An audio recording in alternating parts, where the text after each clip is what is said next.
Ya, sampai suatu hari ada satu speaker diundang sama panitia, ya, pastinya dia leader Prudential, tapi dia datang dari Malaysia. Ya, waktu dia maju ke panggung, dia bilang gini,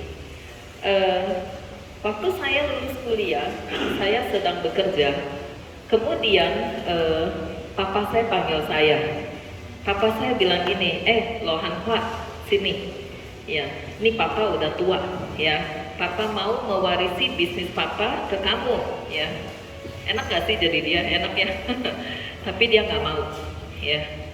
Terus dia bilang sama papanya, papa warisin aja ke kakak saya, ke koko saya, gitu, ya. Akhirnya papanya mewarisi bisnis itu ke kokonya. Terus teman-temannya pada tanya, kenapa sih kamu diwarisin bisnis tapi kamu nggak mau, ya?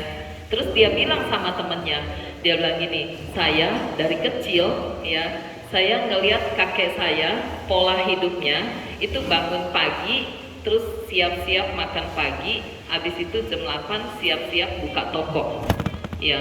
Waktu toko dibuka, customer belum datang, jadi kakeknya itu ambil kemoceng, kibas-kibas barang-barang supaya nggak ada debu. Nah, kakeknya transaksilah jualan sampai sore hari. Udah sore, sekitar jam 5, tokonya tutup. Udah tutup seperti biasa, sampai jam 6 sore, siap-siap selesai mandi, siap-siap makan. Selesai makan, nonton TV sedikit, sebelum jam 9 sudah tidur. Itu dia lihat dari kecil kakeknya melakukan hal itu, ya. Setelah kakeknya tua, kakeknya panggil papanya dan kakeknya mewarisi bisnisnya ke papanya dia dan papanya terima. Berisik.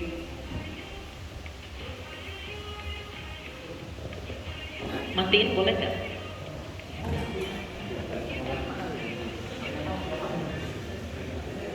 Iya. Iya, oke.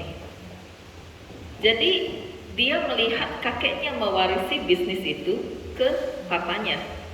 Setelah dia besar, dia baru tahu, oh kakeknya itu bisnis kelontong. Kebayang ya, bisnis kelontong, ya. Waktu dia besar, dia kuliah, dia kenal sama Prudential. Dia bilang, waktu itu leadernya yang rekrut dia naik Mercy. Dia bilang kakeknya nggak pernah naik mobil sekeren itu. Jadi dia penasaran sama leader Prudential. Dia akhirnya diajak ke pertemuan seperti ini, ya, diajak. Dia lihat, oh di sana mobil keren-keren, gitu ya. Oke. Kemudian sampai suatu hari dia join di Prudential dan dia naik sampai jadi leader, ya, besar. Terus dia diundang lagi meeting sama leadernya. Dia bilang, tahu nggak meeting terakhir, ya, leader ngundang 28 leader. Jadi leadernya punya leader, ya, punya leader di bawah. Itu kita semua udah posisinya tinggi, meeting, kita semua pakai Mercy kecuali saya, dia bilang. Cuma saya yang naik BMW, jadi saya tampil beda, ya. So dia bilang, tepuk tangan buat leader dia yang luar biasa karena leadernya itu adalah leader yang membesarkan saya juga. Ya. So hari ini next materinya, saya akan membawakan topik adalah bisnis yang bisa diwariskan. Ya, kenapa saya harus membawakan topik ini? Kemarin saya cerita ya, papa saya punya pabrik sepeda, mama saya punya garment. Ya, kita pikir kita bisa mewarisi itu. Ternyata ketika papa saya umur 49, papa saya tiba-tiba kanker liver. Ya, tiba-tiba tuh gini loh, papa saya pergi makan sekeluarga ke restoran Angke, ya, di Ketapang. Terus pulang, papa saya jatuh di lantai 2, gubrak gitu loh, naik tangga sampai lantai 2 jatuh. Kita semua kaget ya. Terus langsung kita bawa papa ke rumah sakit. Sampai di rumah sakit, kita coba telepon dokter pribadinya kakek saya yang kebetulan orang Palembang gitu. Ya udah, malam itu panik periksa dan dia menyimpulkan bahwa empedu papa saya itu pecah. Karena papa saya waktu itu kulitnya udah kuning. Dia bilang malam itu harus operasi. Jadi langsung operasi habis makan malam, gubrak masuk rumah sakit langsung operasi. Tapi setelah selesai operasi, dia bilang sama mama saya, si dokter ini, kayaknya ini levernya nggak benar deh. Besok pagi kita periksa ya dok, levernya. Besok pagi diperiksa levernya, ternyata papa saya sudah kanker liver. Jadi saya akhirnya flashback 7 tahun yang sebelum papa saya kanker, papa saya tuh cek darah, SGPT, SGOT agak tinggi. Saya masih ingat dokternya bilang gak apa-apa, yang penting kamu kerjanya jangan capek gitu ya. Jadi akhirnya papa saya nggak minum obat. Papa saya capeknya dia sama capek asumsi dokter berbeda. Papa saya tetap kerja keras karena papa saya menghidupi 13 anak dari 3 keluarga dia dan keluarga kakaknya 2 ya. Karena kakaknya yang kedua dan kakaknya yang ketiga itu kerja sama dia. Emang papa saya paling pinter sih di antara saudara-saudaranya. Jadi akhirnya semua tergantung hidup sama dia. Papa saya jam 8 udah di kantor, jam 10 udah jalan ke pabrik ya. Kemudian jam 5 sore pabrik tutup. Terus dia biasa santai-santai, nanti udah jam 8 dia baru pulang ke rumah. Nah pabriknya masalahnya di Tangerang Bitung sono gitu loh, Karawaci lewat lagi gitu. Jadi dulu nggak ada jalan tol, dari pabrik ke rumah itu bisa 2 jam gitu. Jadi sampai rumah tuh bisa jam 10-an. Terus papa saya masih nonton film silat bersambung sampai jam 1 jam 2. Hidupnya kayak gitu tuh. Umur 49 papa saya kanker. Akhirnya papa saya kemoterapi. Ya, ketika itu saya sudah lulus kuliah ya. Saya udah lulus kuliah, baru lulus, saya udah mulai kerja ya, kerja di Matahari. Kemudian berjalannya waktu, kalau nggak salah 4 tahun kemudian papa saya meninggal. Ini meninggal gara-gara kerusuhan nih.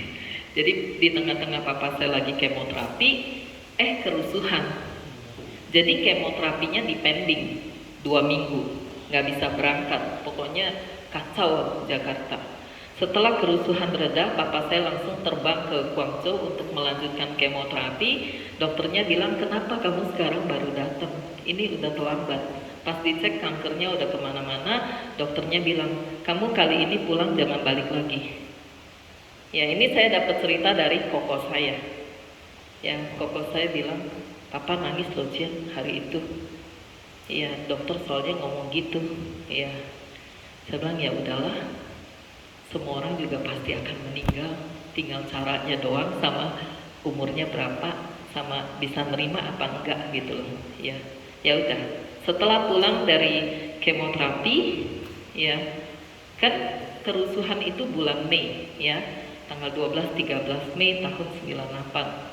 Papa saya kembali, papa saya meninggal di 14 Juli 98, jadi nggak jauh banget lah, nggak lebih dari 3 bulan.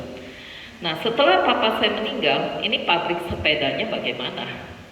Jadi saya melihat peristiwa itu dan saya melihat gini, nggak enak juga ya punya pabrik keren-keren, heboh gitu ya, hebat kan ya punya pabrik sepeda. Kok bisa sih si pentolan meninggal, terus nggak ada yang bisa nerusin gitu loh. Jadi dalam hati saya ini penasaran. Saya bilang gini, suatu hari saya akan mencari sebuah bisnis yang bisa saya wariskan dengan mudah. Dan ketika saya jalanin Prudential kan saya nggak kepikir itu. Yang membuat saya melangkah pertama kali di Prudential gara-gara ada top leader yang income-nya 250 juta di 2001. Dan income saya nggak ecek-ecek loh, income saya 100 juta di 2001 ya. Jadi berjalannya waktu saya akhirnya belajar banyak hal di Prudential. Oh ternyata bisnis ini bisa diwariskan ya. Kok Cincin tahu sih? Ya karena saya melihat sendiri bapak-bapak namanya Ko Acuan yang memBOP saya. Ketika Ko Acuan meninggal, akhirnya Nathan sebagai anaknya menerima seluruh tim bapaknya itu langsung pindah ke nama dia. Dan Nathan waktu menerima timnya bapaknya, kan papanya pasti punya AM, punya agent-agent gitu ya. Nathan umurnya baru 28. Dan ketika Nathan jemput saya, maksudnya menuntun saya, belum ada Google Map, Cici jadi speaker ya Ci di kantor saya. Kantor kamu di mana? Di Tamrin City loh. Jalannya gimana? Nanti saya jemput Cici di Cideng ya. Ci, ini saya udah di depan mobil Cici nih. Yang mana Tan? Ini loh saya pakai Mercy. 28 pakai Mercy. Ya. So kalian mau gak sih menjadi seorang ayah atau orang tua yang bisa mewarisi bisnisnya ke anaknya dengan simple?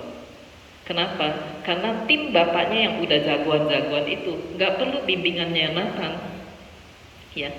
Dan itu akhirnya saya menemukannya di Prudential. So tepuk tangan buat Prudential. Nah, banyak orang bertanya-tanya sama saya, Cian, kok kamu seorang perempuan, kok kamu semangat sih? Saya bilang gini, iya, saya ini tipe orang yang well prepared. Sebelum kejadian, saya udah lihat, oh itu bakal kejadian. Saya mempersiapkannya. Ya, banyak orang bilang gini loh, lu sedia payung dulu deh sebelum lu kehujanan. Ya, sebenarnya kita tahu nggak sih bahwa cuaca di luar sana bakal hujan? Cuaca di luar sana terang cerah nggak bakal hujan. Kita tahu nggak sih? Kita tahu, ya. Kita lihat awan abu-abu hitam udah bakal hujan lebat. Ya kita jangan culun dong ya. Kok nggak siapin payung? Nah, saya mau membawakan topik ini. Hidup ini pilihan ya. Next. Ya, hidup ini pilihan. So kita harus membuat sebuah visi hidup ya. Mundur dulu. Ya, kita harus membuat sebuah visi hidup ya. Minimal kita bisa memenuhi kebutuhan hidup kita dulu. Ya, sebelum kita gaya-gayaan di luar. Ya, gaya-gaya sok jadi apa nih? Anggota partai lah, apalah. Enggak ya. Lebih baik kita memenuhi segala kebutuhan hidup. So kita lihat ya slide ini. Ada begitu banyak badai dalam hidup kita. Ya, suka nggak suka, terima nggak terima, itu bagi banyak orang itu adalah badai. Ya, so next aja. Kita waktu umur 25, kenapa Cincin selalu mulai umur 25? Ya karena 25 lu nggak kerja lu pasti dikatain orang, bener nggak? Pak umurnya berapa Pak? Oh saya umurnya 24. Ya orang nggak kerja juga orang masih maklumin. Tapi kalau udah umur 25, loh kok lu nggak kerja gitu? Ya, so 25 kita nggak tahu hidup sampai kapan, di usia 55 atau 65 kita mau pensiun. Terus kita punya waktu cari uang 30 tahun, kita punya waktu buang uang 60 tahun. Cincin ini kok topiknya sama kayak kemarin ya? Nggak beda ya? Ya, kalau kemarin ngomongin pengelolaan uang, jangka menengah, jangka pendek, jangka panjang. Ini ngomongin badai hidup. Ingat ya, kenapa kita bisa memprediksi badai hidup? Karena sebenarnya siklus hidup itu, siklus hidup manusia itu ya begitu aja. Lahir, sekolah, lulus, mulai kerja, produktif, pas umur 55, 65 pensiun, ya, terus nggak mati-mati. Ya, kan? Jadi banyak orang gini, asik gue pensiun. Sebenarnya nggak asik sih. Masalahnya kalau dia karyawan, begitu dia pensiun, besok income-nya berapa? Nol. Nol, iya betul Pak Suyitno. Iya, nol, iya. Saya sebut nama Bapak benar gak sih? Iya, iya, thank you. Iya, nol. Jadi happy nggak waktu pensiun? Enggak. Besok bulan depan income-nya nol. Harusnya nggak happy, karena nggak ada income, ya. So kita harus mempersiapkan pensiun kita. Ya, kapan persiapannya? Kita cek dulu badai hidupnya dulu, ya. Badai yang pertama ketika kita usia 25 sampai 35, kebanyakan orang memutuskan untuk menikah. Benar gak? Umur 35 belum menikah, kok lu belum menikah sih? Memang tuh ya masyarakat kepo gitu. Ya. Oke, ketika orang mau menikah, ini idealisnya orang-orang ya. Kalau bisa jangan tinggal di rumah mertua indah. Jadi kepengen beli rumah, ya udahlah, gampang hitung 1 miliar. Beli mobil 200 juta. Cian, mana ada mobil 200 juta? Adalah second lah gitu ya. Tabungan 50 juta. So total uang yang dibutuhkan untuk hidup agak nyaman, bukan hidup mewah loh ya, hidup agak nyaman. Itu kita harus punya uang 1.250 juta. Setuju nggak sih? Setuju ya? Setuju.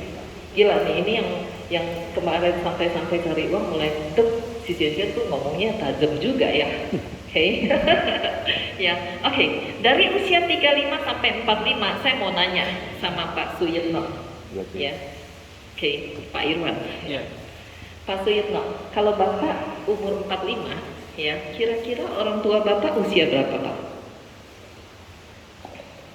65. Iya, minimal 65. Bener ya? Ketika kita umur 45, minimal orang tua kita umur 65. Kita sih nggak berharap dia sakit. Kita berdoa dia panjang umur. Ya. Tapi kita tetap aja ya harus realita. Mempersiapkan uang bukan untuk membayar biaya pengobatan orang tua saja. Tapi kita juga mungkin kasih uang untuk dia jalan-jalan happy-happy. Mama saya suka bilang gini ke om saya yang lain-lain ya. Mama saya tuh punya 9 saudara, perempuannya cuma 3, sisanya 6 tuh cowok semua. Dan saya deket sama om saya dan om saya bilang gini, Cian, mama kamu bangga banget loh sama kamu. Oh iya? Mama kamu selalu bilang gini, yang pertama kali ajak saya ke Eropa itu si Cian gitu. Oh iya? Gitu. Saya amazed ya. Saya wow gitu ya. Oke. Mama kamu selalu bilang kamu hebat, kamu luar biasa. Oke. So di usia kita 35 sampai 45, kita harus mempersiapkan uang lebih ya. Oke. Terus untuk anak juga perlu lah ya. Tapi uang sekolah anak kalau SD sampai SMA, petani aja sanggup lah bayar. Bener nggak? Sekelas petani aja sanggup bayar. Masa sekelas kita nggak sanggup bayar? Oke, jadi saya nggak bahas. 45 sampai 55, oke, saya tanya Pak Irwan. Pak Irwan udah punya anak ya? Sudah. Udah ya? Kalau Bapak umur 50, kira-kira anak Bapak umur berapa? Sekitar 20. 20. Kira-kira dia udah kuliah belum Pak? Harusnya udah ya? Oke, sekarang dia usia berapa Pak? Sekarang 8 tahun. Sekarang 8 tahun, oke. So ketika dia umur 18 tahun, berarti 10 tahun dari hari ini, Bapak harus keluarin uang loh untuk dia kuliah. Dan Bapak udah tahu belum kira-kira dia akan kuliah di mana dan uangnya berapa? Belum tahu. Belum tahu, Bapak catat. Hari ini harus hitung. Ya. Cian, kamu galak amat sih? Iya, gue galak. Ya, kita harus hitung. Ya. Suka nggak suka, begitulah caranya orang bisa sukses. Ya. Tadi kan kita udah sepaham, setuju ya kita menjadi orang yang bijaksana bahwa di sana mendung, gua sedia payung dulu, soalnya saya mau ke sana. Oke, setuju? So Bapak udah tahu kan? Nanti 10 tahun dari hari ini Bapak harus bayar uang kuliah anak. Bapak jangan cari hari 10 tahun lagi, jangan. Bapak harus cari dari hari ini. Kenapa? Karena saya punya nasabah. Dia cerita. Jadi saya nesting di pasar mobil Kemayoran. Jadi ada satu area namanya pasar mobil Kemayoran. Itu banyak sekali showroom mobil. Tiap kali agent Prudential cold call ke sana, bos-bos yang pemilik showroom itu selalu bilang, oh kita udah masuk Prudential. Oh ya Pak, sama siapa? Sama Ibu Mary Cian. Kenal gak sih sama Ibu Mary Cian? Tahu nggak Cian? Gila, nama kamu sakti banget. Begitu kita sebut nama kamu, itu agent langsung, oh ya Pak, makasih ya Pak. Ya, saya banyak closing di pasar mobil Kemayoran, saya nesting di sana.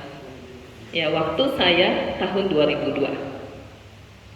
So kita harus mencoba apa yang dikatakan Rossi kemarin. Ada 7 cara, itu semua harus dicoba. Kita harus coba sendiri sehingga kita bisa menyimpulkan, oh dari 7 cara itu ternyata yang paling tinggi rasio closingnya adalah referensi. Jadi kita ngomongnya tuh jiwanya ada gitu, rohnya ada. Ya, oke. So anak kuliah, badai nggak sih Pak itu? Badai. Ya, oke. Waktu saya nesting di pasar mobil Kemayoran, ada satu pemilik showroom bilang gini, hari ini saya ketemu satu bapak-bapak, dia bawa mobil bututnya, dia mohon-mohon saya beli mobil secondnya, dia jual 65 juta, ya beberapa tahun lalu lah, mungkin 10-15 tahun yang lalu. Terus saya tanya gitu, Pak kenapa sih ngotot amat mau jual mobil ini gitu loh, padahal mobil bapak tuh cuma satu itu. Iya soalnya anak saya mau kuliah. Segitunya loh Pak. Kok bapak itu bisa ngalamin ketika anaknya mau kuliah dia harus pergi ke pasar mobil dan jual mobilnya karena dia tidak mempersiapkannya. Serem kan ya? Serem. Daripada serem mendingan siapin sekarang jadi nggak serem. Setuju? Siapa yang setuju? Benar. Wah, Fitri paling tinggi. Tepuk tangan ya buat kalian yang sudah setuju, ya sudah sepaham. Oke, nah ini yang usia 55, waktu pensiun itu lebih serem lagi. Soalnya setelah pensiun kan kita nggak kerja, kita nggak punya uang. Jadi kita hidup ngandelin apa? Nah, ini saya yang ngarang. Menurut saya, ketika orang pensiun itu cuma ada 4 tipe. Kalian dengar baik-baik. Tipe yang paling pertama itu paling parah. Waktu dia pensiun, dia nggak punya uang. Kasian kan ya? Dan yang lebih kasian lagi, anak nggak peduli sama dia. Kejadian kayak gini banyak nggak sih terjadi di masyarakat? Banyak. Akhirnya dia gimana? Dia nggak pensiun kan? Dia tetap harus kerja, tapi kerjanya terpaksa. Beda loh, orang yang pensiun nggak wajib kerja, sama orang yang pensiun. Orang yang pensiun wajib kerja, rasanya beda loh. Ya, jangan sampai kita ada di kategori yang ini. Terpaksa harus kerja, serem ya. Jadi supaya nggak serem, ngapain? Persiapkan dari sekarang. Persiapkan dari sekarang. Ya, jadi ketika kita melewati badai, kita kayak Raja Wali. Raja Wali itu kalau ada badai, dia malah masuk ke dalam badai, dia malah muter-muter ikutin badai, dia nggak takut sama badai, dia menantang badai. So kalian harus kayak Raja Wali. Cincin maksud kamu apa? Nanti ya, lain kali undang saya lagi. Sambil promosi ya. Oke. Saya akan cerita tentang Raja Wali. Luar biasa. Kalau kalian tahu hidupnya, kalian akan gila ya. Itu binatang, burung, ciptaan Tuhan. Hidupnya aja luar biasa. Ya, oke, kita nggak ngomong hari ini. Ya, penasaran ya? Undang saya lagi. Oke, nomor 2. Pensiun yang kedua, tipe kedua. Ketika dia pensiun, dia nggak punya uang juga. Cuma mendingan anak peduli sama dia. Terus anak bilang gini, papa mama tinggal aja sama saya.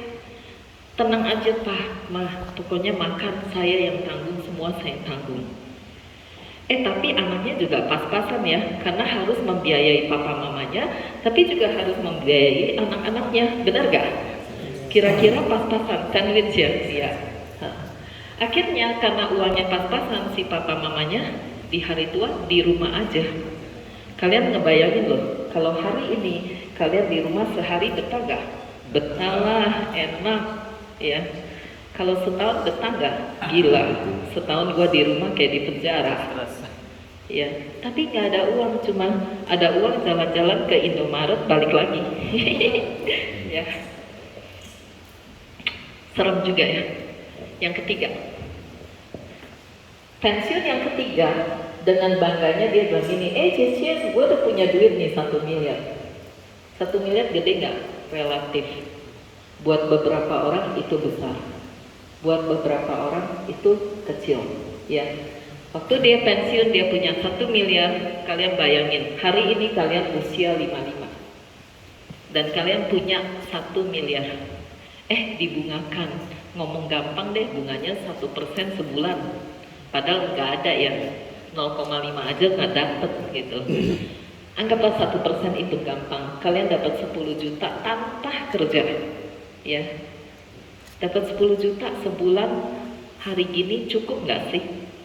Boleh lah ya, boleh. Tapi kalau mau ke luar negeri jadi kurang kan? Bener gak? Karena ke luar negeri biayanya nggak murah gitu.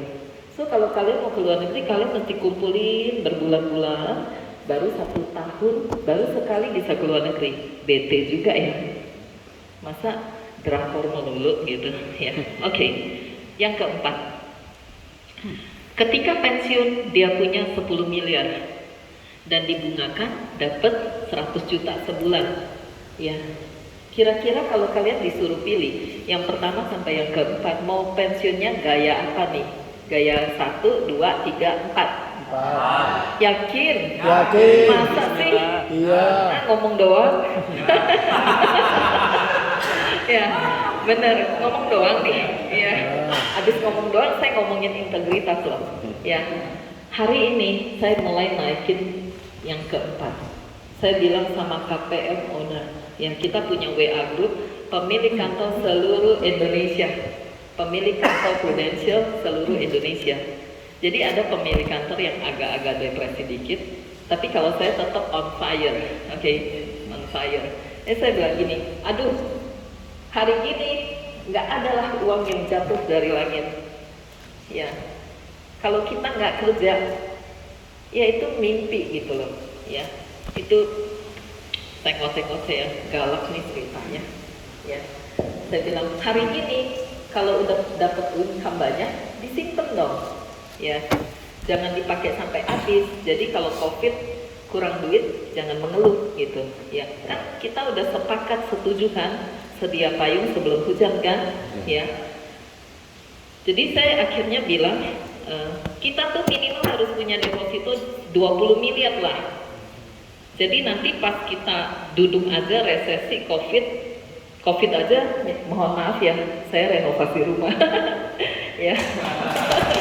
Beneran, saya cat rumah saya pakai cat yang paling mahal. Saya cat putih semua. Tetangga saya lihat saya cat putih, dia cat putih juga. Setahun kemudian cat putih dia udah jelek, cat putih saya masih bagus. Ya itu agent Prudential pakai cat yang paling bagus ya. Jadi akhirnya Om Bebet, dia KPM owner dari Padang, dia bilang gini, Mam Chen, waduh thank you ya idenya, waduh saya suka loh Mam Chen kalau ngomong tuh saya suka. Soalnya menginspirasi saya jadi semangat nih. Iya nih, yes saya mau cari 20 miliar. Ya, KPM owner aja semangat loh. Ya, oke. So kita sepakat ya, nomor 4 ya. Oke, kita cek nomor yang anak kuliah, kita pilih yang mana? Kuliah anak di Indonesia atau di luar negeri? Saya mau bilang, ya, saya bersyukur saya sanggup membiayai anak saya kuliah di Amerika. Itu bukan gaya-gayaan, bukan. Ya, anak saya lulus summa cum laude, saya juga terima kasih. Ya, thanks God. Ya, saya bersyukur kerja keras saya nggak sia-sia. Ya, kemarin di pertengahan tahun lalu anak saya yang paling gede lulus dan dia langsung dapat kerjaan. Ya, dan dia sekarang ada di kota Portland. Ya, antara Oregon dan Seattle. Ya, dia di tengah-tengah. 2 jam ke Seattle, 2 jam ke Oregon. Ya, kalian tahu nggak dia dibayar berapa? Dia dibayar 1 jam $27. So kalian tinggal kali aja $27 kali 160 jam dapat tuh berapa dolar? Terus kalian kali aja 15.200, dapat tuh income dia. Ya, so waktu saya kuliah dia, memang ya saya kalau bayar uang kuliah anak saya happy karena buat saya itu cuma sesaat aja, ada limitnya akan selesai. Ya, tuh hari ini hidup dia yang minimal di atas rata-rata banyak orang-orang seumur dia. Ya. Jadi kalau kalian bisa kuliahin anak ya seperti Pak Habibie bisa kuliah di Jerman, ya, oke. Terinspirasi nggak sih sama Pak Habibie? Pak Habibie itu dapat royalti dari produk yang dia bikin. Dia membuat sebuah alat yang digunakan banyak pesawat terbang dan dia patenin, dan setiap pesawat terbang mau menggunakan produk yang dia desain itu harus bayar royalti dan nggak murah royaltinya. Ya, oke. Yang nomor 3, orang tua ya. Kita prepare lah 2 miliar ya. Cian, kamu emang gak masukin asuransi? Saya masukin asuransi. Ya, buat mama saya. Mama saya hari ini umur 77. Mama saya masih bawa mobil. Gak usah kaget, mama saya naik Mercy. Ya, kayak dia Mercy SUV ya. Dia kemana-mana gitu. Ya. Oke, menikah. Ya, jadi dengan gambaran ini kalian bisa hitung kalian punya badai hidup. Masing-masing kalian di umur berapa, mana yang udah lewat nggak usah dihitung, mana yang belum lewat dihitung. Ini saya anggap hitungannya buat Vivi, Demer, Janice, sama Edith yang umurnya belum 25. Evan. Oh, Tiara. Evan. Evan? Evan. Oh, 19. Evan agentnya Herman. Oh ya, Evan. Ya. So kalian, seumur hidup kalian harus cari 18 miliar 250 juta. Kalian punya waktu kerja cuma 30 tahun. Kalau dihitung-hitung berarti 1 bulan kamu harus bisa nabung 50 juta 700 ribu. Ya, harus nabung ya. Bukan punya income ya. Berarti harus punya income lebih dari ini enggak? Ya. Iya. Lebih.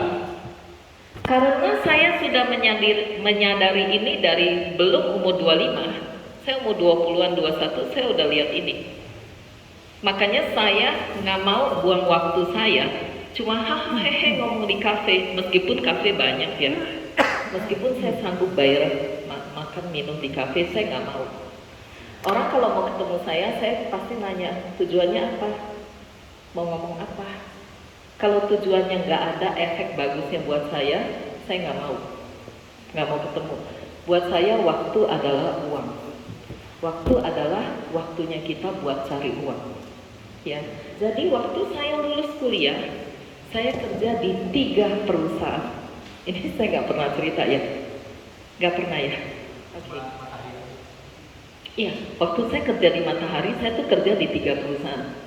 Ya, saking kepengen cepet kaya dan nggak mau naik mikrolet, nggak mau naik bus bertingkat, nggak mau naik bus gandeng, ya. Saking nggak mau miskin. Saya kerja di 3 perusahaan, kalian tahu bagaimana saya ngatur waktu saya. Hari Senin sampai Jumat saya kerja di Matahari. Hari Sabtu saya kerja di tempatnya Ko Alyong, jadi fashion designer.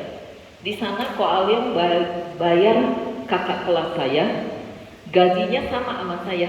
Cuma saya datangnya seminggu sekali, kakak kelas saya datangnya sepanjang 1 minggu, tapi gaji sama. Ya, terus satu lagi.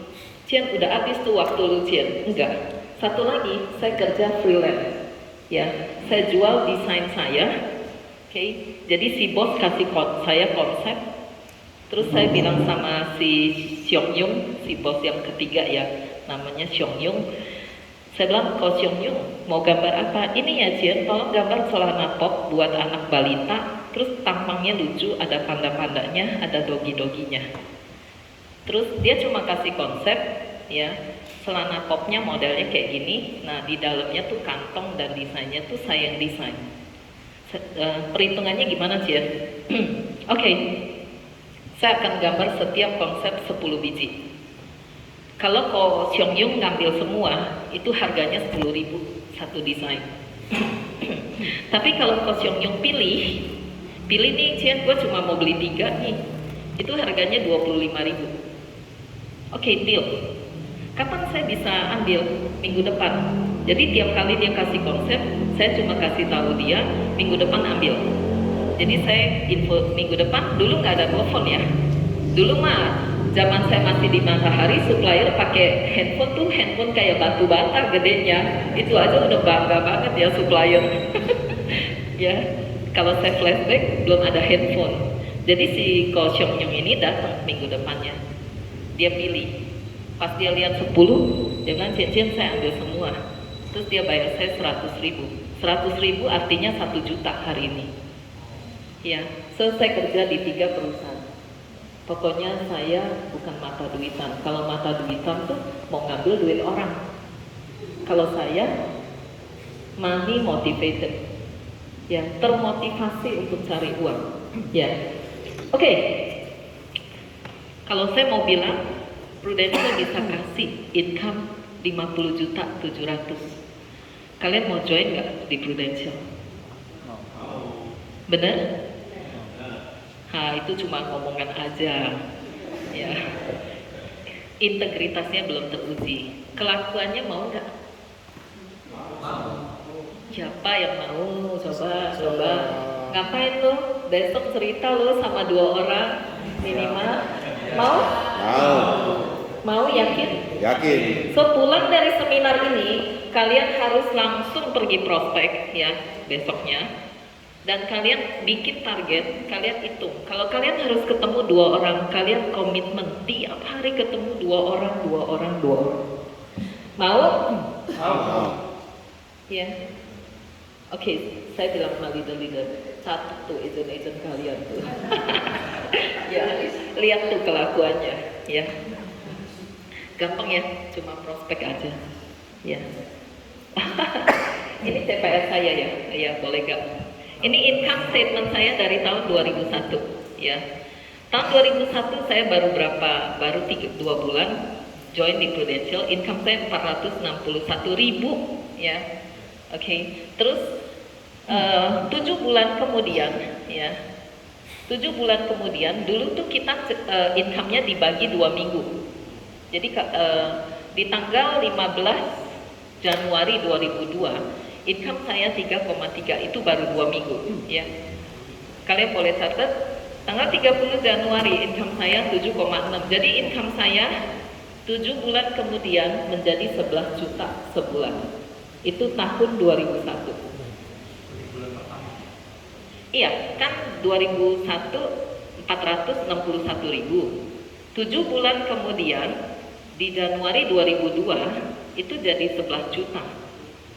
Setahun kemudian di Januari 2003 income saya 8,1 plus, ya, 11,7, ya, 19 juta lebih lah, 19.800.000, ya. Itu berarti saya baru 2 tahun lebih, ya. 2001 ya, ingat loh itu 2001 ya. Kemudian ya itu nama saya tuh di highlight. Kemudian setahun kemudian di Januari 2004 income saya 2 minggu tuh 25 juta, ditambah lagi 28 juta, itu 54 juta sebulan. Udah nyaris sesuai badai hidup, ya. Setahun kemudian di 2005 income saya 2 minggu itu 41 juta, ditambah lagi 29 juta, sudah 70 juta sebulan, ya. Masuk lagi di 2006 Januari saya mulai produksi pribadi pesan nama. Karena kalian lihat dong pajak saya udah gede banget ya. 23 juta ya, ditambah 35 juta, jadi kira-kira 58 juta. Ini Januari 2006 ya. Oke, kalian lihat di Desember 2006, 11 bulan kemudian. 11 bulan kemudian di Desember 2006 income saya 208 juta sebulan. Kalian lihat saya bayar pajak 39 juta. Kalau mau marah jalanan bolong kayaknya saya lebih berhak gitu. Tapi ada orang bilang gini, Cien itu mah kebetulan aja lu akhir tahun dapat bonus. Bener nggak? Orang bisa ngomong gitu. Saya kasih lihat yang Januari 2007. Sebulan kemudian income saya 226 juta. So kalau kalian hitung, Cien, kamu capai itu berapa lama? Itu cuma 5 tahun 7 bulan. Kok bisa Cien capai? Nanti saya kasih tahu kalian strateginya. Sesi ini. So kalian mau nggak sih join Prudential? Mau. Aja yang cewek bisa jalaninnya. Padahal waktu saya join di Prudential tahun 2001, Ivy, anak saya yang ketiga, itu umurnya baru 1 bulan, baru 1 tahun. Anak saya pertama dan kedua, si Rea dan Jenis, itu kembar. Umurnya baru 3 tahun. Cien, kok kamu bisa sih? Udah MDAT, PCC, terus ngurus anak, anaknya summa cum laude lagi, dua-duanya kembar, gitu ya. Terus kamu bisa biayain, karena saya gaji suster. Jadi saya kalau udah pulang sampai rumah, kalau saya masih kerja, saya suruh mama saya lihat. Ya, jadi kalau saya lagi pergi kerja, anak saya sama suster ke rumah mama saya. Kalau saya pulang kerja, mereka pulang, saya cuma perintah suster, perintah pembantu. Jadi saya punya anak 3, pembantu saya ada 2, suster ada 3. Gila loh, saya bilang lebih gila lagi gua nggak kerja. Lebih baik saya cari uang, saya bayar tuh suster, saya bayar tuh pembantu, nggak apa-apa. Tapi saya mendapatkan waktu kembali. Makanya waktu kita ini, kita mau menilai harga diri kita berapa. Kalau kita menilai harga diri kita seperti seorang pembantu, yaitu kamu yang putuskan. Cici kok gitu? Ya, suatu hari saya melatih seorang agent. Agentnya itu agent cucu. Jadi agent saya punya agent. Dia bilang gini, Bu Mary, saya tinggal di Bekasi. Iya, Nov. Saya pagi-pagi jam 5 udah bangun harus cuci baju keluarga. Iya, Nov. Saya harus masak sebelum anak saya pergi sekolah. Iya. Terus saya harus antar anak saya pergi sekolah. Dalam hati, ya itu kehidupan lah. Kita semua melewatinya kok. Ya. Udah gitu, saya tuh baru beres-beres tuh jam 9, jam 10. Bagaimana saya bisa pergi prospek? Terus saya bilang gini, kamu sayang gak sih sama waktu kamu? Waktu apa, Bu? Ya waktu kamu cuci baju. Waktu kamu cuci baju, kamu menyetujui waktu kamu jadi pembantu. Kamu tahu gak gaji pembantu berapa? Anggaplah 2,5 juta. Ya, itu udah gila gitu. Ya, dulu mungkin gaji pembantu 1 juta. Ya, saya bilang paling jelek lah 2,5 juta supaya nggak ribut-ribut sama pembantu. Ya, kamu bagi dong 160 jam. Hitung dong 2 juta aja deh ya, 2 juta. Jadi pembantu itu digaji sejam 12.500 ya, kalau gajinya 2 juta. Ya. Terus saya bilang, kamu cuci baju 1 jam 2 jam. Kamu cuma irit 25.000, mendingan kamu pergi prospek 2 jam, kamu closing aja 1 case, kamu udah dapat 5 juta. Bisa ya, terutama buat perempuan-perempuan nih. Ya. Ya. Jangan melakukan pekerjaan yang kamu bisa delegasikan ke orang. Pembantu adalah delegasi kamu, bukan cuma presiden aja yang bisa kirim delegasinya. Kita juga bisa, ya. Dapat ide? Dapat ya. Oke. So kita harus cari uang lebih dari 50 juta. Setuju? Setuju. Ya. Saya mau tanya, kalian mau cari sampai kapan? Kan dari kemarin leader-leader kita pada bilang percepatan income di Prudential, bla bla bla bla bla.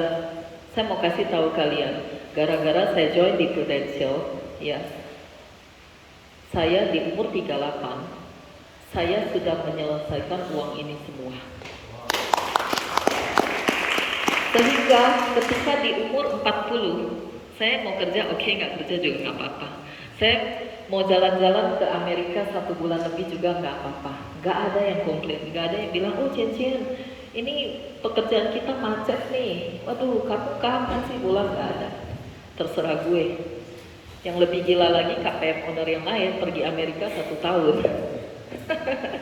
Ya, bisa nggak? Bisa, cuma ngapain gitu. Saya masih termotivasi untuk cari uang lebih. Karena saya masih punya visi-visi yang bukan untuk kepentingan saya lagi, untuk kepentingan saya, untuk kebutuhan hidup saya itu udah cukup, ya. So teman-teman harus lari lebih cepat, bukan demi keluarga kita aja, tapi demi negara kita juga, ya. Setuju? Setuju. Mau meningkatkan kualitas diri? Mau. Siapa yang mau? Saya. Oke. Tepuk tangan buat kalian yang mau. Join di Prudential, sudah ada sistemnya, enak banget deh, cepet ya. Oke, next. Jadi kita harus punya visi yang bagus. Nah, kalau kita nggak punya visi, ini ancaman nih ya. Slide ini menceritakan bahwa ada survei di Amerika loh, keren ya, terhadap 100 orang yang berusia 25. Jadi ini tim survei tuh datengin orang-orang yang umur 25 tuh kayak hampir kayak Della, Janice, Tiara, ya,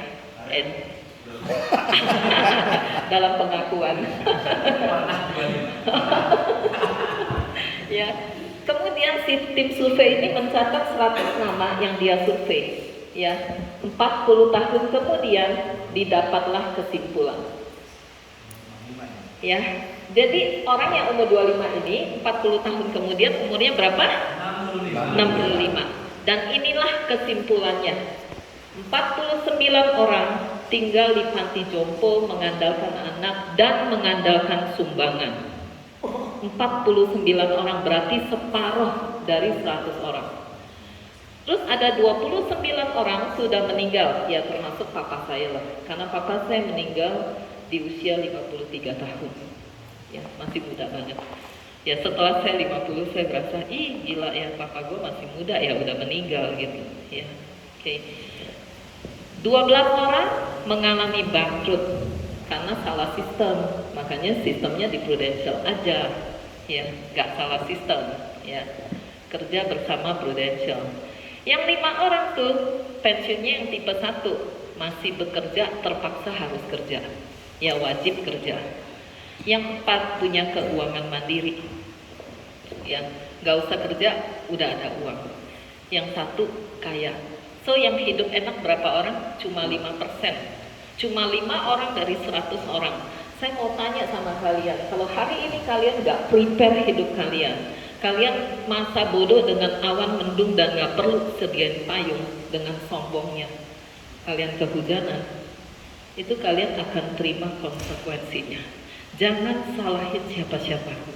Ya, orang yang sukses tidak pernah salahin siapa-siapa. Kalau kita gagal, kita salahin diri kita. Cincin gue gitu, iya kan gue kejam, gue apa ya, gue galak gitu. Ya, saya bilang kalau kamu belum sukses, kamu salahin diri kamu, sehingga kamu akan koreksi diri. Ya, karena ketika kamu salahin orang-orang, kamu merasa kamu benar, kamu tidak akan berubah. Kalau kamu tidak berubah, hasil pun tidak berubah. So kita harus siap berubah dan menikmati perubahan itu. Setuju? Setuju. Yuk next slide. Jadi kita harus memilih menjadi pebisnis, memilih menjadi yang punya. Ya, suatu hari saya pergi ke dokter. Ya, saya tuh punya gen yang agak jelek ya, suka tumbuh lemak di bawah daging, tapi bukan suka banget lah. Baru 4 kali operasi sepanjang hidup saya, pertama kali di kelas 5 SD. Jadi waktu itu saya pergi ke dokter syaraf bilang gini, ini mah cuma lemak, nggak bisa dihilangin kecuali operasi minor. Oke, saya ketemu dokter spesialis bedah. Terus si dokter spesialis bedah ini sangat populer dan sangat disayangi oleh pemilik rumah sakit Mitra Kemayoran. Ya. Kemudian si dokter ini curhat sama saya, dia bilang gini, si bos nih suruh saya besok ke Mitra Keluarga yang di Kelapa Gading. Kenapa dok? Ya soalnya ada orang mau operasi, temennya si bos. Dia maunya dioperasi saya karena bos rekomen saya. Ya, so buat teman-teman yang lahir di keluarga yang bangga jadi dokter, kalian harus tahu, dokter aja punya bos. Ya, sekarang kalian karena sudah ikut seminar ini, kalian punya pilihan. Kalian jangan lagi nanemin ke mindset agent kalian, jadi dokter ya, jadi dokter keren, hebat segala macam. Lebih keren lagi jadi yang punya rumah sakit. Gimana caranya untuk menjadi yang punya rumah sakit? Kalian harus punya duit banyak. Iya, sekarang ya. Ya. Banyak sekali dokter seperti dokter Arifin, dokter Ivan, leadernya Komusa, ya, dokter Ivan, dokter Juanli, dokter Daniel, ya, dokter Daniel di Jakarta. Mereka memilih jadi agent Prudential karena agent Prudential income-nya unlimited.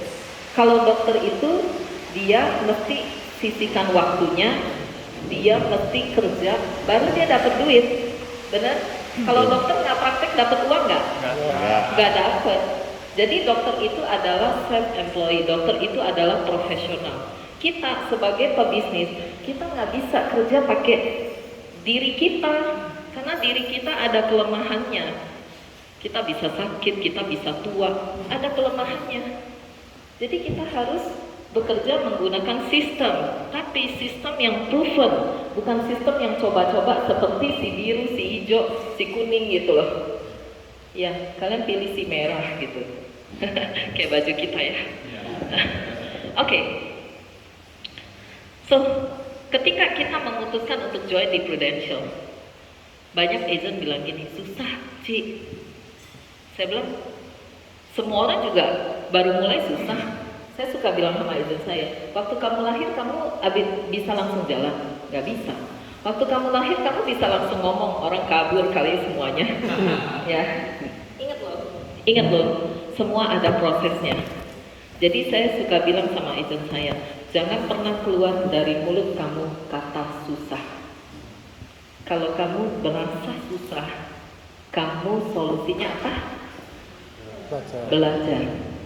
Ya, jadi kalau kamu merasa susah, ingat Cian bilang lu belajar aja. Lu belajar. Kalau lu gagal, lu coba lagi. Lu berubah dengan cara yang lain.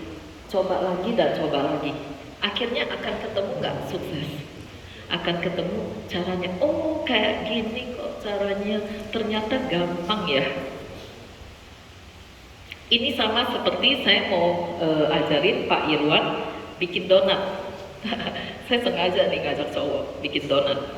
Pak Irwan, ayo kita bikin donat. Oh, Cian, sorry gue sibuk, Cian. Yaudah deh, Bapak catat dulu deh resepnya. Ini by phone ya. Pak Irwan bilang, oke, Cian, kali aja saya punya Jeko. Catat-catat, si Pak Irwan sibuk, saya juga sibuk. Yaudah, Pak Irwan coba ya Pak, kita cita-cita mau punya Jeko.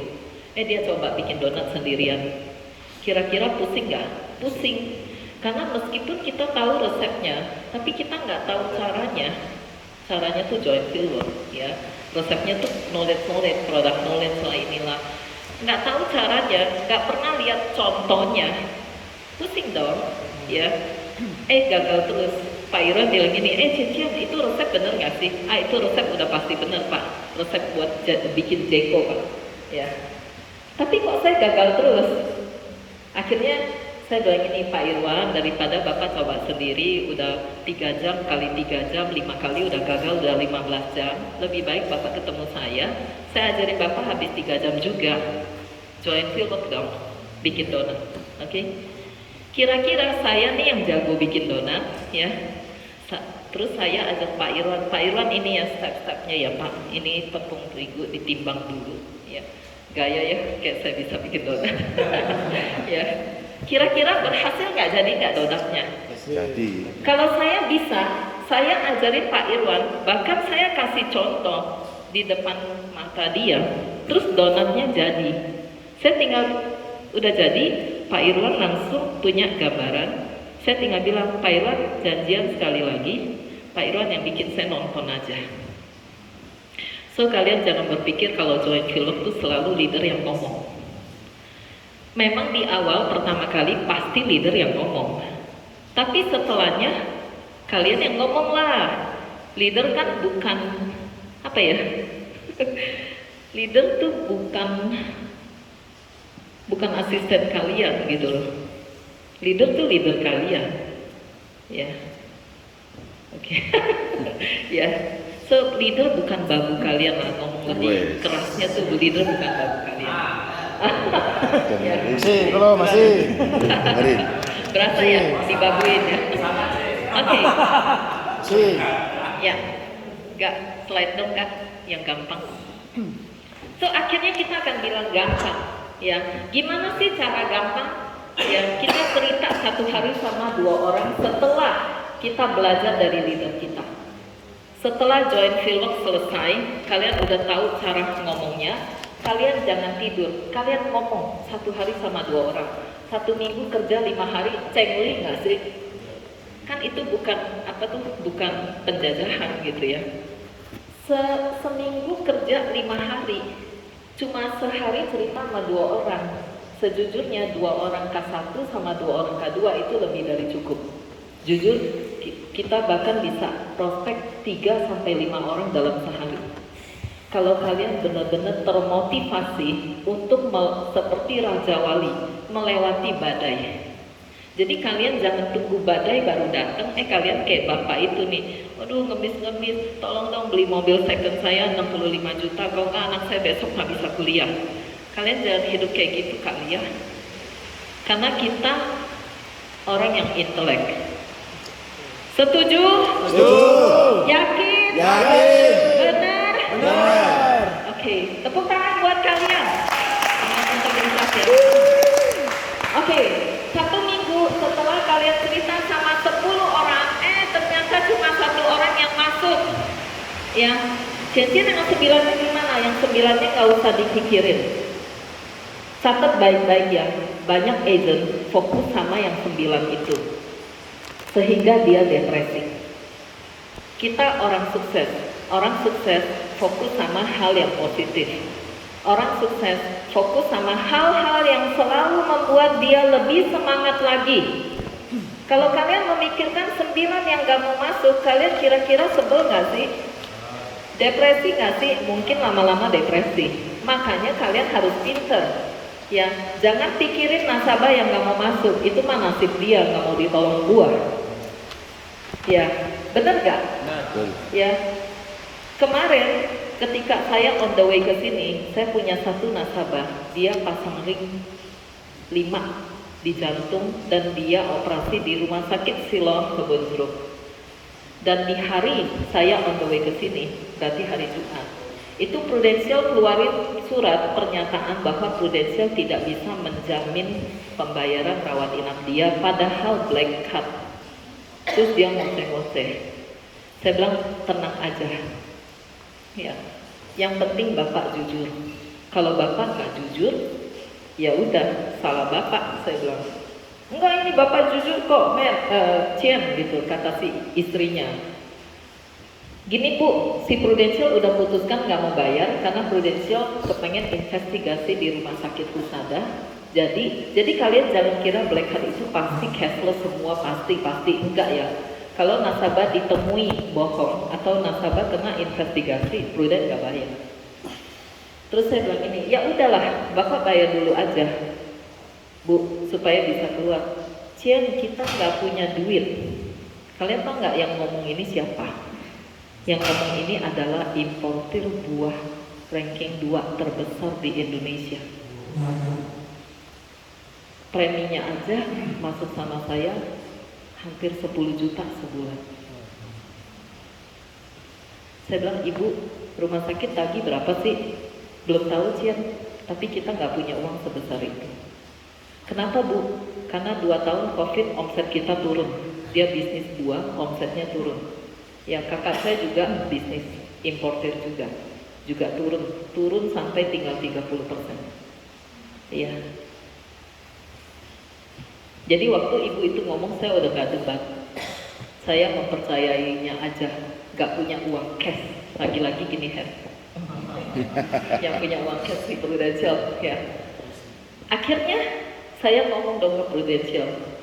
Saya bilang, Bu Rani minta tolong nih Bu, si nasabah sih udah bete-bete nih, nggak mau keluar dari rumah sakit. Pokoknya dia tunggu aja sampai Prudential investigasi selesai, sampai Prudential connecting sama Husada.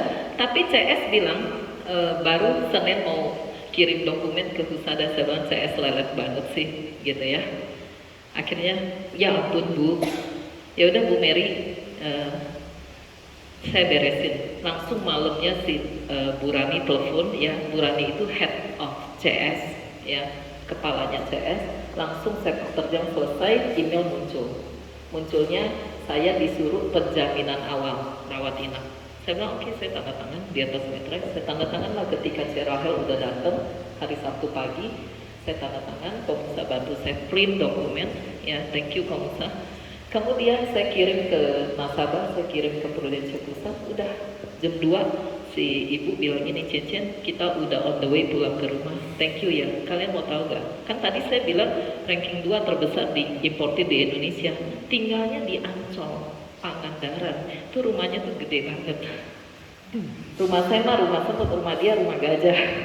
Ya, tapi rumah saya rumah tahun 2003. Oh. Sebentar lagi saya mau bangun rumah. Ya, gede. Ya, jadi cincin thank you ya, sebelah iya. Jadi saya suka ini ya. Ya kalian nggak usah kayak saya lah. Ya, saya kan income-nya udah itu. Sampai saya suka, aduh udahlah gue bayarin aja lah gitu ya. Tagihannya berapa? 189 juta. Hampir 190 juta lah. So kita harus bilang sama nasabah, hari ini kalau kemarin ada kejadian, ya pasang ring aja ya, nggak usah bypass jantung ya, pasang ring doang nih. Oke, ada nggak sih uangnya? Kalau nggak ada, lu tanda tangan aja. Cuma 1 juta kok. Ya, closing aja udah. Ya. Oke, 1 tahun, ya.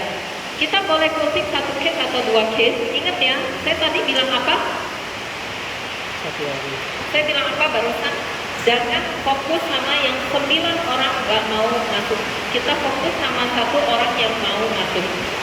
Kalau kita pikir 1 orang masuk aja, itu ternyata bisa membuat kita sukses dan bisa membuat income kita itu mencapai seperti yang saya sudah capai, ya. Kalian semangat gak sih? Ya, so 1 tahun ada 52 minggu, ya. Sistem sudah menghitung, ya. Sistem ini bukan sistem yang sistem yang sadis, bukan. 1 tahun ada 52 minggu, kita hanya kerja 40 minggu. Fair atau fair? Fair. Kalian tahun baru ya tahun baru, ya. Mau hari raya ya hari raya, oke? Kita kerja efektif cuma 40 minggu, kita mengumpulkan API 15 juta per minggu, dikali dapatlah 600 juta. Jadi hari ini kalau agent bilang cincin gila ya 600 juta, kayaknya yang gila lu deh. Ya, kenapa? Karena males, udah males bilang orang gila. Jadi orang males lagi bilang orang lain gila, yang nggak usah didengerin, ya. Kenapa? Karena 600 juta yang kita kejar di tahun pertama supaya kita bisa berkualitas, ya, supaya kita bisa bagus, ya. Kita jangan fokus di API, kita fokus di aktivitas. Karena aktivitas yang bikin kita jadi pinter, aktivitas yang bikin kita jadi tajam, ya. Kalau di dunia silat kita jadi jagoannya, ya. Kalau di boxing kita jadi ya juara satunya, ya.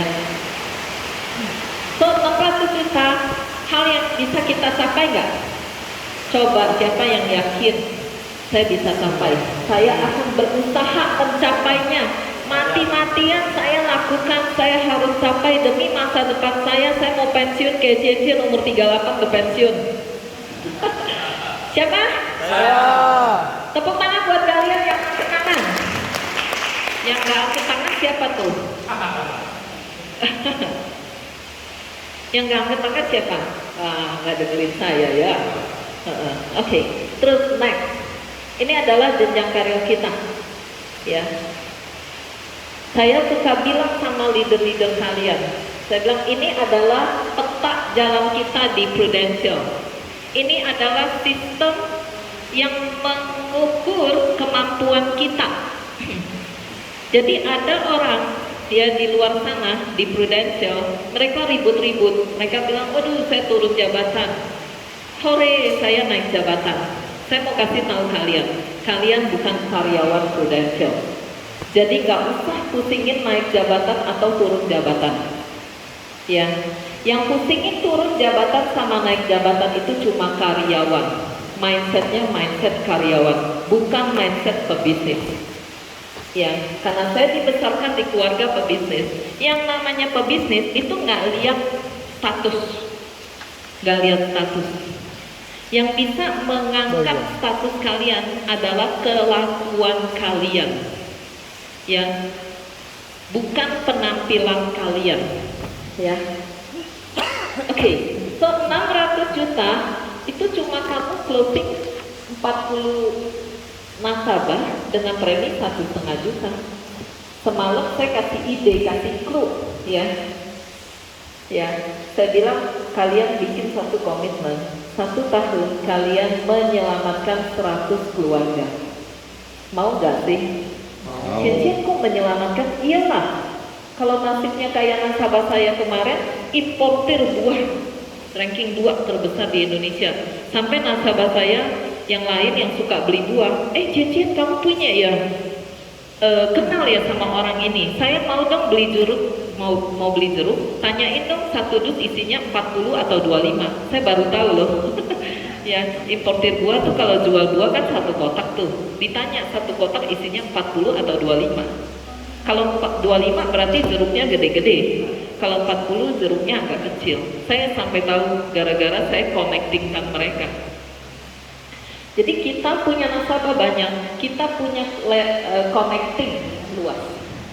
Ya, bahkan kalau kalian tanya, Cian punya nggak nasabah yang punya kebun kelapa sawit? Punya. Cian punya nggak nasabah yang bisa bangun pabrik kelapa sawit, dari kelapa sawit ditebang sampai jadi minyak? Punya. Tinggalnya di Kelapa Gading. Ya. Cian punya nggak yang kerjanya kontraktor membangun kebun kelapa sawit? Punya, tinggalnya di Sunter. Ya, hebat ya agen asuransi. Ya. Ya.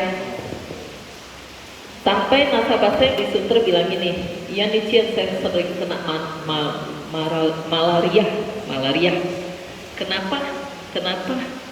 Iya, soalnya kalau saya ke hutan, saya tebas itu pohon semua, ya, dijadiin kebun kelapa sawit tuh, kita bertenda, ya, kita di tengah hutan, babat semua, kita tenda, digigitin nyamuk gitu loh, jadi udah sampai anti gitu loh. Kalau saya mau connectingin mereka bisa nggak? Bisa, cuma saya nggak kekepoan juga lah, ya. Oke, lanjut, ya. Jadi ketika kalian capai 600 juta, ada 10 kelebihan, boleh nggak? 10 kelebihan itu, pasti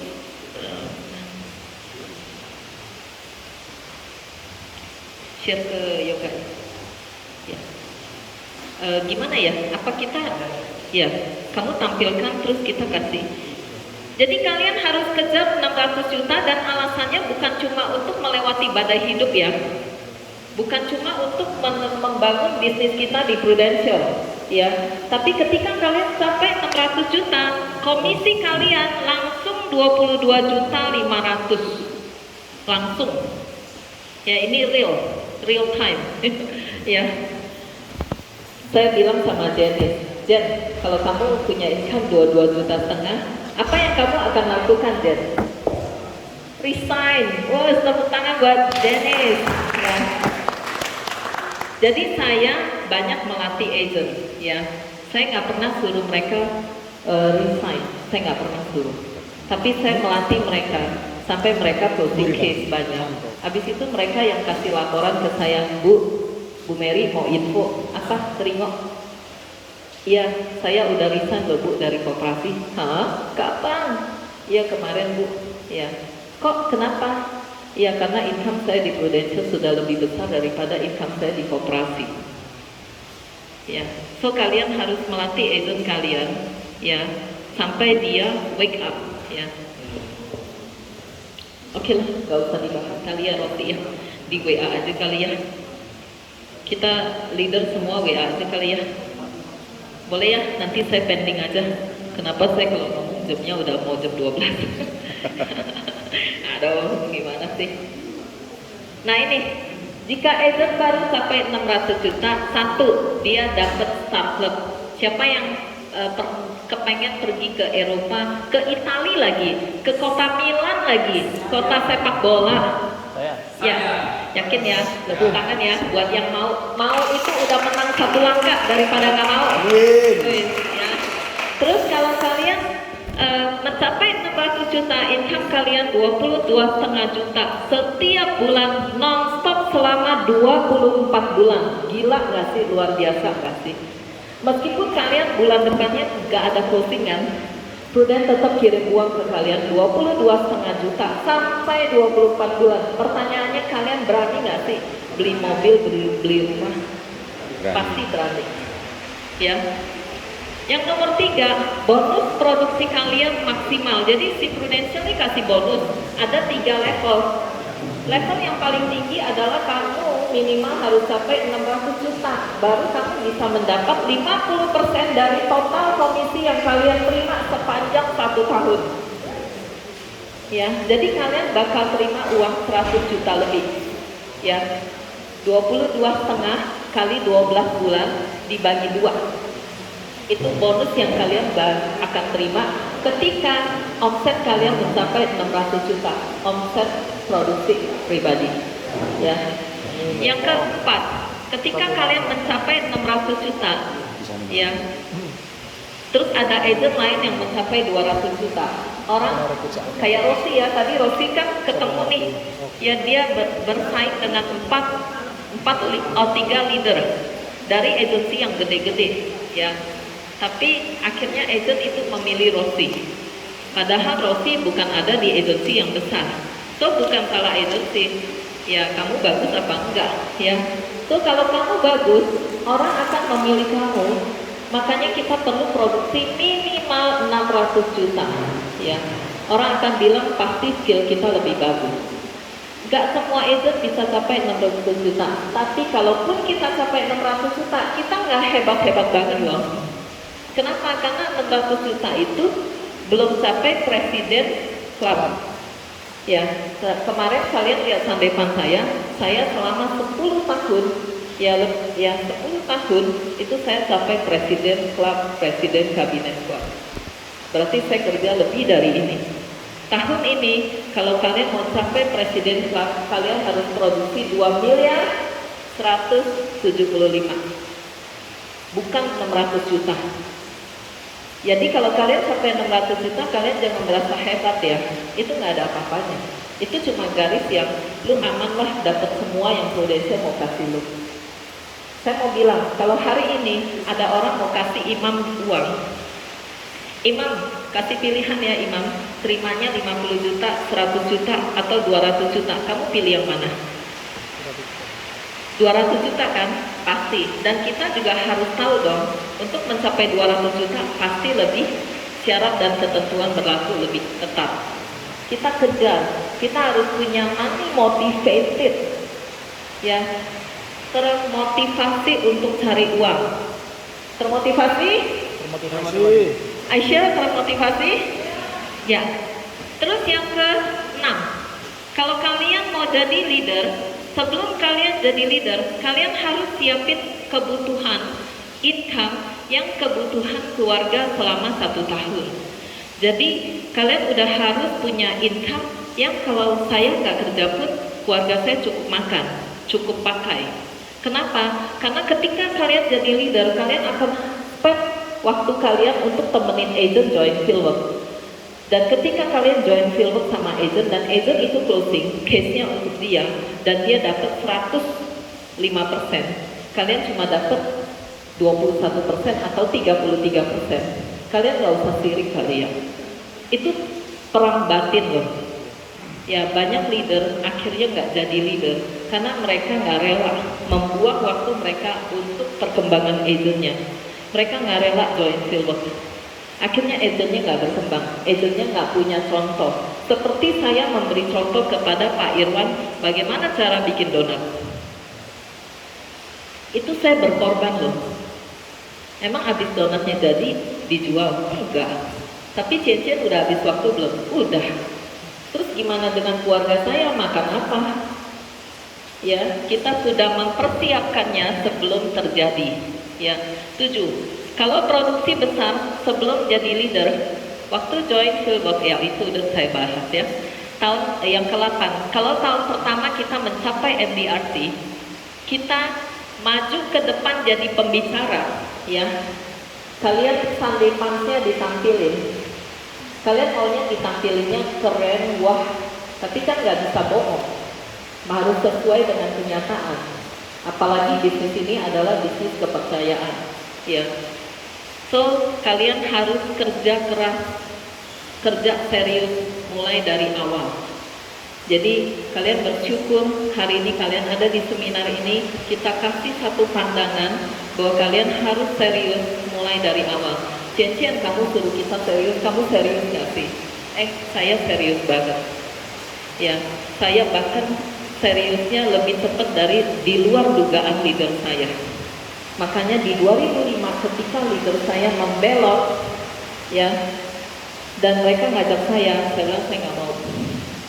Mereka bilang kamu yakin Cian? Iya saya yakin. Jadi dari 2001 sampai 2004 akhir itu saya sudah menguasai semua sistem.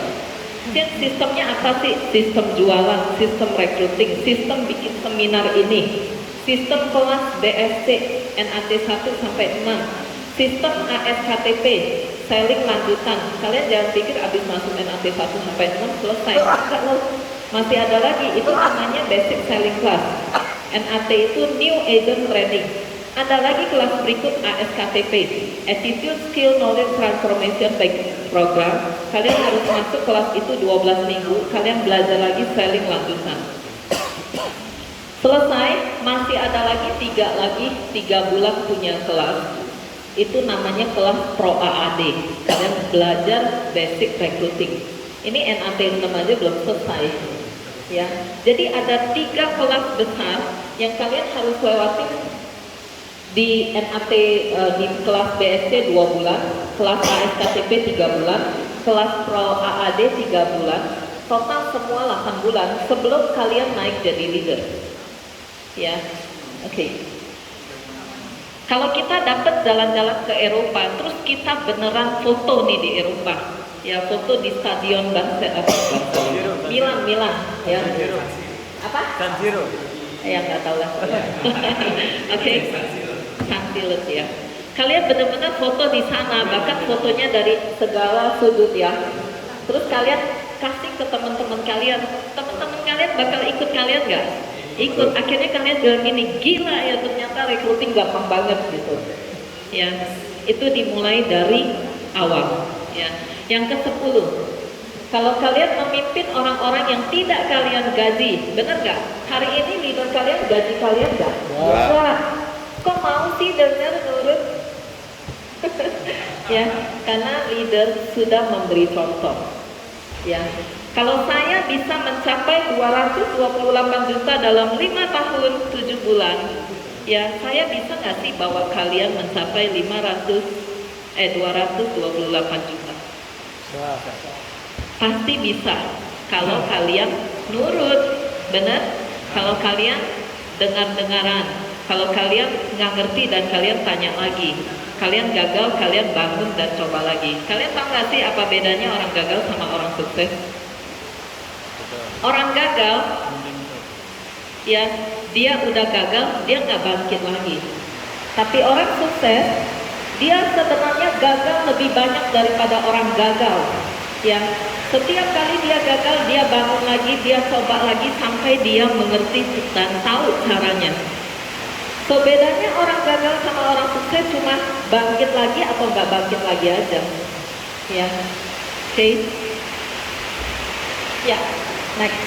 So kita harus berprestasi, ya. Nanti leader kita bisa share atau kalian foto aja deh, ya. Yuk next slide. Next slide. Ya udah lewat gak? Waktu kita belajar kita harus rendah hati ya, dan kita harus belajar bekerja. Belajar di asuransi itu sama seperti kita belajar berenang. Ya, banyak leader bilang gini, Cincin, saya punya agent ya, susahnya masuk kelas doang, tapi nggak mau turun lapangan.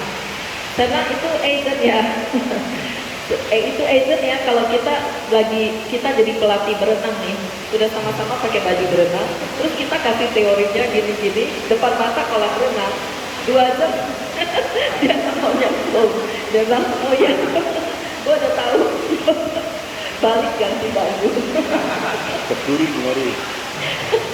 Itu imam ya. Oke. Terus ada lagi leader bilang gini, Janjian, saya punya agent ya, dia nggak mau dengerin saya. Dia nggak peduli, dia nggak mau ikut kelas. Dia taunya langsung ke lapangan ngomong terus. Ngomongnya salah. Ya, salah, gagal, akhirnya hilang. Ya, tanpa berita. Setelah itu agent apa? Kita pelatih berenang ya. Dia udah pakai baju berenang. Kita juga pakai baju berenang. Kita baru ngomong, teorinya begini ya, tahu-tahu dia udah hilang. Terus dia nggak bisa berenang, dia bilang tolong kita lagi nyari di mana nih murid gue, nggak ada. Ya, so belajar di asuransi yang benar adalah teorinya sedikit, prakteknya banyak. Teori sedikit, kalian prakteknya banyak. Kalian harus tahu konsep itu, jangan salah cara. Kalian dengerin saya, kalian akan menuju Roma dengan cara tercepat dan ya termudah. Kalau kalian nggak dengerin saya, kalian akan 1000 jalan menuju Roma. Ya, keputusan ada di tangan kalian. Yuk, next slide. Kita juga bisnis keuangan. Ya, pas lah ya. Pas ya. Tumben gue pas. Ya, oke. Ya udah langsung aja tampilin. Ini adalah jenjang karir sampai 5 tahun ke depan, tapi saya cuma mau bahas tahun kedua dan ketiga. Jadi tadi saya udah bahas tahun pertama. Kalau kalian udah jago jualan, kalian bisa produksi 600 juta, terus kalian rekrut 6 agen dalam 1 tahun, gampang atau susah? Waktu saya lihat ini, saya bilang gini, gila ya, gampang banget ya cuma rekrut 6 orang, pada 1 tahun ada 12 bulan. Gila kali, rekrut 6 orang pakai 1 tahun, gak usah kali, 1 tahun, 1 bulan juga udah cukup. Bener gak sih? Bener kan? Besok kalian pulang dari sini, kalian teleponin teman kalian 10 orang atau 20 orang. Dari 20 orang, ada 6 orang masuk BOP. Ya, mungkin ada 3 orang tanda tangan. Minggu depannya lagi telepon lagi 20 orang. Ya, kemudian ada 10 orang masuk BOP. Terus ada lagi 3 orang yang tanda tangan. Selesai 6 orang. 1 bulan selesai. Bener nggak sih? Nggak ada kan yang membatasi kita nggak boleh rekrut. Ya, untung kita tidak terlahir di Singapura. Kok cincin gitu? Iya, karena leader Prudential di Singapura itu rekrutnya diatur oleh pemerintah Singapura. Leader Prudential di Singapura cuma boleh rekrut 1 unit 15 orang. Lebih dari 15 dia harus buang 1, masukin 1 yang baru. Dan itu perang batin loh. Kamu harus terminate 1 dari 15 agent ini, dan kamu bayangin nggak ngomongnya gimana? Saya mau terminate Pak Irwan, saya ngomongnya gimana? Pak Irwan bilang, Cincin nggak salah lu terminate gue punya istri, gue punya anak gitu loh. Iya, kita bersyukur terlahir di Indonesia, tidak dibatasi. Saya tahun ketiga rekrut 62 agent dan omset saya sampai 3,7 miliar. Itu omset tahun 2003 ya. Ini omset tahun 2023, 20 tahun kemudian kan naik-naik banyak. Ya, so kuncinya di tahun kedua, kalian bisa nggak sih rekrut 6 agent? Sangat bisa. Kalau di otak kalian bilang nggak bisa, itu kalian punya mental block. Gila lo ya, belum kerja udah bilang nggak bisa. Ya, saya kemarin ketemu orang kantor pusat, dia bilang gini, Bu, gimana kabarnya? Saya bilang, iya tuh bergetar ya sama agent yang belum kerja udah bilang nggak bisa. Iya tuh Bu, banyak tuh Bu. Saya bilang, Pak Devi tahu nggak ngomongnya apa? Ngomongnya, kamu sedang menghina diri kamu sendiri. Kamu belum mencoba, kamu udah bilang nggak bisa. Ya, nggak bisa. Jangan pernah berkata nggak bisa. Jangan membiasakan diri keluar dari mulut kita kata tidak bisa. Stop. Mulai hari ini gak ada lagi kalimat negatif yang keluar dari mulut kita. Tidak ada lagi kalimat susah. Tidak ada lagi kalimat gak bisa. Kalau susah gimana solusinya? Kalau gak bisa gimana caranya? Coba lagi. Coba lagi dan coba lagi. Coba lagi sampai kalian bisa. Dan percaya nggak? Pasti kalian bisa. Tidak ada pekerjaan yang sulit. Kalau kalian coba lagi, dan coba lagi sampai kalian bisa. Benar? Benar. Sampai hari ini saya mencatat dalam hati saya, iya, nggak ada yang susah. Hiking gampang. Ya, ke Eropa gampang. Kuliah anak ke luar negeri juga gampang. Yang susah cuma satu, membangkitkan orang mati. Saya belum bisa. Iya. Saya punya agent guru piano. Waktu saya rekrut dia, ngomongnya seperti Rofi sharing tadi. Ya, saya bilang ini, Cici, kalau Cici ngajarin murid piano, Cici dapat berapa? Dia bilang, ya, Cian, saya dapatlah gaji sebulan. Ya, mau nggak Cici ngelatih agent, jangan ngelatih murid piano. Kenapa Cian? Kalau Cici ngelatih agent, Cici dapatnya 2,2 miliar. Oh, besar sekali ya, mau dong Cian? Ya iyalah, mulailah gitu. Waktu mulai dia bilang gini, aduh Cian, ternyata jualan asuransi susah ya. Saya bilang, Cici harus tahu, ketika orang bilang susah, itu cuma ada satu kalimat di diri dia belum tahu caranya. Kalau dia sudah tahu caranya, dia akan bilang apa? Gampang. So, kalian harus berlatih terus, mencoba lagi, berubah lagi, menjadi lebih baik lagi, menjadi sampai bisa, sampai kalian bilang apa? Gampang. Tepuk tangan buat kalian yang niat berubah dan mencoba lagi. Ya. So, tahun ketiga, ya. So, kalau kita bisa capai produksi 600 juta, kita bisa nggak sih ngelatih agent kita produksi 100 juta? Pasti bisa. Dan itu yang saya lihat ketika saya ikut seminar seperti ini pertama kali. Ya, kemudian tahun ketiga kita rekrut lagi 6 agent yang baru, dan 6 agent kita yang tahun lalu ada 3 yang serius. Jadi kalau ada 2 yang serius gimana? Ya nggak apa-apa, pokoknya ada yang serius udah cukup. Nggak ada yang serius gimana? Ya lu rekrut lebih banyak lah. Berarti lu harus ngelatih dong. Jadi jangan cuma rekrut ya.